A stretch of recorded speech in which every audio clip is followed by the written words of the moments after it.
Dealing with his family trauma wasn't enough, because now Hugo will have to compete against Vivian, Lighter, Miyabi, and the new S-rank, Yishuan. But well, I can say I wasn't prepared, because I knew it will happen. Despite that, in this video, I would like to analyze and comment on the potential that Hugo can bring to your account. Let's start with the most important part of his kit, his ultimates, because Hugo have two different ultimates. Well, that's not entirely true. What he actually have is two skills worth of an ultimate.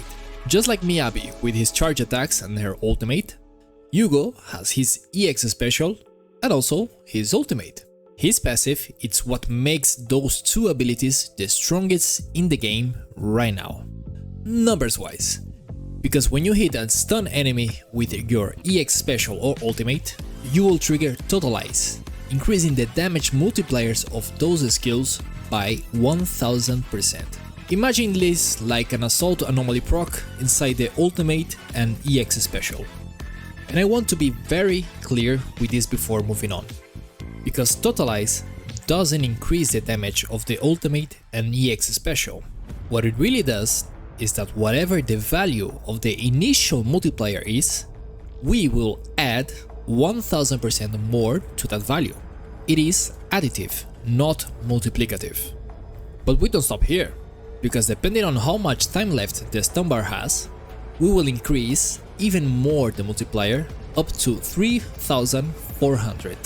Meaning that, for example, his ultimate at level 10 will have an absurd damage multiplier of 7000, making Hugo Chat the highest damage multiplier in the game for his EX special and ultimate. Now that's a lot of damage! In the stun window, of course. Also, Totalize will end the stun window immediately, and depending on how many seconds left you have when triggering Totalize, the enemy will accumulate up to 25% dazed straight away. The rest of his main passive is basically a failsafe for him. When doing a chain attack, he will gain 12% crit rate and 25% crit damage. And having stunners on your team grants 300 attack and when having one stunner, or 900 attack when having two stunners. And last one but not least, when you use your EX special outside the stun window, the days accumulated by the skill is increased by 20%. And keep this part in mind, because I will be back on this in a moment. Additional passives, they activate when having one stunner or ice agent, and basically gives you more damage to the chain attacks. 15% to bosses and 35% to normal enemies. On top of that, if you trigger Totalize before, the next chain attack will do 40% more damage. And lastly, when triggering Totalize with your EX special on normal enemies, you will gain 20 energy back. One of the early conceptions that players have about Hugo is that he will come in the stun window, do a big damage and leave. That's it. I went one step further and made some testing. Basically, my goal was to compare on-field Hugo against Billy and Miyabi, to further prove my theory of Hugo being more than a burst DPS, because neither of those two units are played for the strength of the basic attacks. They can be played as on-field DPS, but they are not being judged by their basic attacks, like Soldier 11 or Ellen. So seeing the damage of those two characters side by side, compared to Hugo, keeping in mind that Hugo is not maxed level and has a horrible build, I wouldn't say he's doing a bad damage at all. So if you are worried Hugo will be limited by his kit, you don't need to. And you know what Hugo has that Billy and Miyabi hasn't? Amazing stun damage. Remember that I said to keep in mind about his passive with the EX special. Just look at the stun bar when using Hugo EX special and compare to when Billy and Miyabi use their EX special. It's like a night and day, and they are 4 levels above the enemy with everything maxed. So yeah, that 20% stun increase really makes a huge difference. And remember, this Hugo is not well built and is not max level, so the rumors of Hugo being useless and one-dimensional are quite an exaggeration. Just because one character is meant to be played one way doesn't mean he's limited to only that way. There's buffs, enemy matchups, and builds that you can change and adapt. It's your job as a player to overcome the problems using creativity. So yeah, on-field Hugo, very much possible. Lighter and Lycon, that is what everyone says as the best team for him. Those two could be the best for him in a more general team, but maybe not the absolute best. Like I said before, Hugo doesn't really need two stunners. It's recommended, but not needed. Are you using Hugo for shield or deadly assault? Is he well built or missing some stats? Can you burst the enemy in one single rotation or you need more? How does the current buff benefits him and his team? You need to change your team depending on your goal and possibilities. For example, one very player-friendly team would be Koleda and Ben.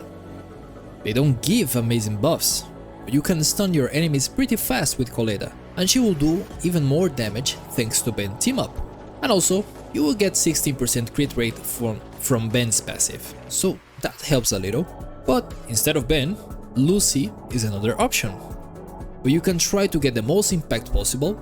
That also applies to her little pigs, so she can be some kind of off-field stunner that also gives a nice buff.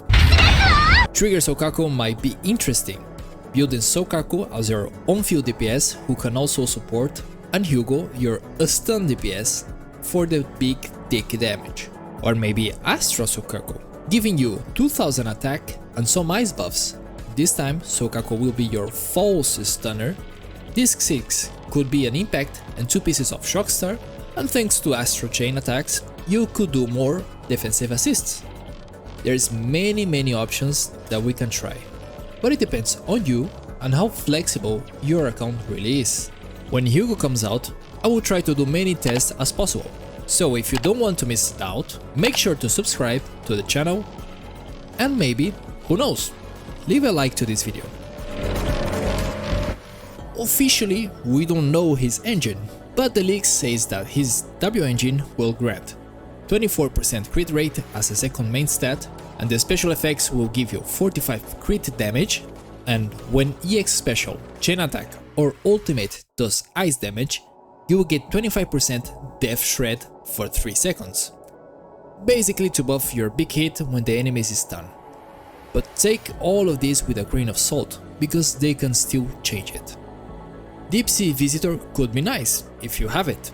You don't need to focus too much on crit rate, but I honestly think that Zanshin Herb could be easier and faster to activate the passive. Uded Blossom might be a surprising choice when doing EX special on a stunned enemy, so we might finally have one character that benefits from this weapon apart from Nekomata. But one W engine that I'm really curious to see the performance is Street Superstar. That increases your ultimate damage by 72% with max stacks, and if you pair this with Puffer Electro, you could increase the total damage of your ultimate up to 92%. And now that I bring Puffer Electro to the conversation, let's talk about disc drives. I think that apart from Puffer Electro, we have only Hormone Punk as the best choice, and lastly Woodpecker Electro for possible on-field Hugo. But this could change depending on the matchup. But I honestly recommend to have both sets ready, Puffer Electro and Hormone Punk. Here it comes, the question that many will repeat over and over. Is Hugo better than Ellen or Miyabi? Is he worth over Yishuan and Jufufu? And honestly, I don't know. Nobody knows the future. So I can't answer this question for you, and nobody can. No matter how many times you prove that your favorite unit is still relevant, despite the ups and downs, endgame will not always favor your character, and there will be always someone to tell you that is not enough or you are coping, and he's not worth it. So play the game the way you like. I believe that if you are good enough and dedicate some time in Zenless, you can bring the best of every agent in the game. But you should know what is the best for your account. Hugo is in the same spot as Harumasa and Lighter. MiHoYo put yet again a male character in a spot where it's hard to sell because of the time frame of the launch. But look, Harumasa and Lighter turned out fine, right? Heck, I would say even more than fine. Tier lists, don't worry, they don't mean shit, especially when there's not a consensus on what truly is peak performance. So I can only tell you this: he will not be useless. But if you are unsure, just wait. Nobody's putting a gun on your head. Don't let the FOMO get to you. Relax and, don't know, maybe go to the toilet and jerk. Anyway, I'm Cyberslate, thanks for watching and see you next time.